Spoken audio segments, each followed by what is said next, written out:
Is Mixon Bean Essence better than Snail Mucin? We're gonna get into it in this video. Y'all know I love the Cosrx Snail Mucin Essence. I find that when I use this product consistently, I see a visible improvement in just skin surface hydration, plumpness.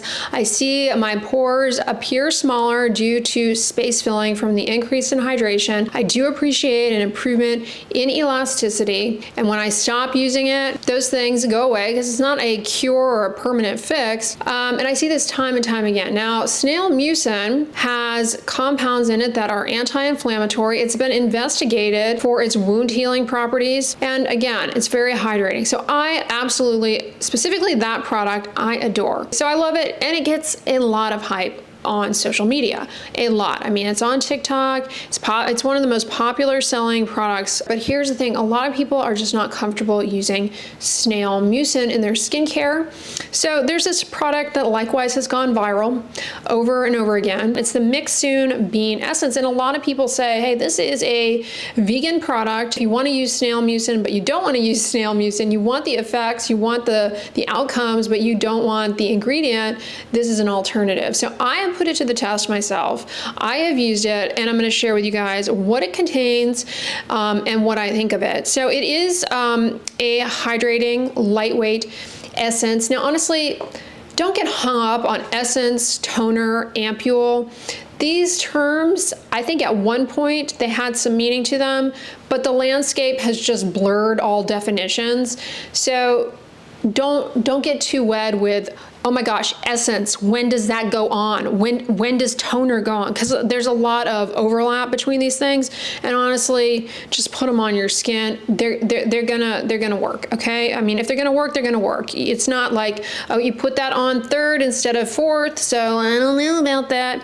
All right, what the heck is this anyway? It's a hydrating product, okay? But it's got ferments in the product.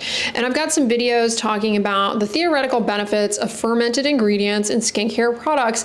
There is some suggestion that in some cases, some ingredients may have better penetration into the skin, be more bioavailable when coming from a ferment. So this has lactobacillus soybean ferment extract in it. Soy as a topical is a great ingredient because it's got compounds in it that are not only are anti-inflammatory, are hydrating, have some ingredients that may in theory help with hyperpigmentation. Soy definitely can help lighten dark spots. Potentially the fermented aspect of this potentially allows for better bioavailability of those good compounds that you're looking for. Soybean also has antioxidant compounds in it that may help you in warding off oxidative stress. This also has fermented barley, which probably is rich in anti-inflammatory compounds, humectants, fermented pomegranate, which they are claiming has a natural AHA, alpha hydroxy acid. Maybe not. But because it has a fermented pomegranate, they're claiming the fermented pomegranate naturally contains AHAs, and that because of that, this product is exfoliating. Hold my coffee, I don't know about that. Here's the thing, it's a hydrating product. When you improve the moisture content in skin's outermost layer, your skin's natural turnover and exfoliation processes do ensue a lot faster. But also, you know, back the bus up with this is a natural AHA, because some people will start to get worried, like, is this going to be too irritating if I use it with this, with that, with the other? Like, can I use it with this? I wouldn't consider this an exfoliant. Like, for example, if you have dry, rough, coarse skin texture, yeah, this product will help by hydrating, but it doesn't have ingredients, in my opinion, to an appreciable amount actually that are going to get in, dissolve the glue between those stuck together dry skin cells to allow them to exfoliate. You're not going to get peeling from this, in other words. In addition to the fermented pomegranate, it also has fermented pear, which they claim contains a variety of antioxidants. Wonderful. You know, antioxidants, it's something that it's a bit of a lottery, okay? Antioxidants. Some of them may have a tremendous benefit to your skin in terms of reducing oxidative stress. that leads to damage of proteins, lipids, DNA in your skin, leads to premature skin damage. upregulates pathways that lead to more hyperpigmentation, redness, irritation, all of those things. I've used this product, and I've got to say, while it gets a lot of hype, I thought it was just okay. I need your opinion in the comments, though. If you guys have tried it, is this like a holy grail for you? Because it's not bad, but it's definitely not, in my opinion, as good as the Cosrx Snail Mucin. I would not suggest this as an alternative to the Cosrx Snail Mucin. Objectively, I am not seeing the same level of results that I get with the Cosrx Snail Mucin with this. I find this to just kind of be almost like a lightweight hyaluronic acid serum. I don't get the improved elasticity, the glass skin, right, that everybody likes. I don't really appreciate that improved luminosity with this product. It's hydrating. A big player in this product, I think, is glycerin. Glycerin is a humectant. It's very hydrating. So I think that's doing a lot of the heavy lifting in this product. Maybe they're, anti-inflammatory compounds from all of the ferments and everything, but I'm not really seeing the results with this, if I'm being perfectly honest. And it's not cheap either. I mean, it's not the most expensive skincare product, but it's $35 for 1.69 ounces, which is about 50 mLs, whereas the Cosrx Snail Mucin is at the most $25 for 3.38 ounces. So, and I say at the most because on Amazon, they're constantly having sales. It's almost always easy to find it for less than $25. So for me, it's like less expensive, better results with the Cosrx. Now, if you want a snail-free alternative to snail, let me tell you a product that for me is like just as good as the Cosrx Snail Mucin, and it doesn't have snail in it, and it does lead to that improved luminosity, glow, smoothness, that plumping effect where you see the pores visibly smaller. It's not actually changing the shape of your pores or your face structure. It's just through hydration, like light scattering. It's the Skin 1004 Pro Bio Cica Intensive Ampule. I discovered this last year. The Probio Cica Ampule has been a 10 out of 10 for me. It's very hydrating. It contains a Lactobacillus centella ferment, which contains hydrating and anti-inflammatory compounds. This also has niacinamide, which is good for redness, hyperpigmentation, dry skin, and may help in reducing oxidative stress.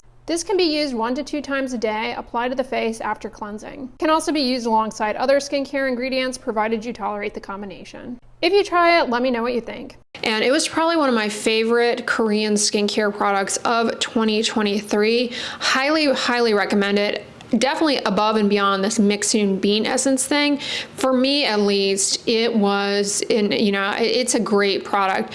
The whole line from this brand, the Probio Cica line, amazing. So like the Mixsoon thing, you've got a ferment in there. You've got, this time it's Lactobacillus centella ferment. So centella has compounds that are anti-inflammatory, and it's been shown to be helpful for healing, wound healing. It's hydrating, kind of creates a nice veil to the skin that helps with improving water retention and just kind of giving a better snap and elasticity to the skin. This also has ceramides in it, which are lipids found in your skin barrier, and when applied topically may help with barrier integrity. And it also has niacinamide. Now, niacinamide is a B vitamin. It's an antioxidant, cuts down on oxidative stress. It helps slow down the transfer of pigment packets from the melanocytes to the keratinocytes, ultimately helping with hyperpigmentation. Through its anti-inflammatory effects, it also has a proven track record for being beneficial for soothing irritated skin and being good for redness. And because it's an antioxidant, it's also beneficial for, sort of anti-aging purposes, and it's good for people actually who have acne-prone skin. I mean, it's really an ingredient that always makes sense to have. This also has phytic acid. Phytic acid is interesting. It's anti-inflammatory, antioxidant, but it also gently exfoliates. So it's not like robust exfoliation to the point of irritating your skin, but it certainly can help improve shedding of the dead stuff, smoothing things out. This one is $22 for 50 ml, so less expensive than the Mixsoon one. Gets results though.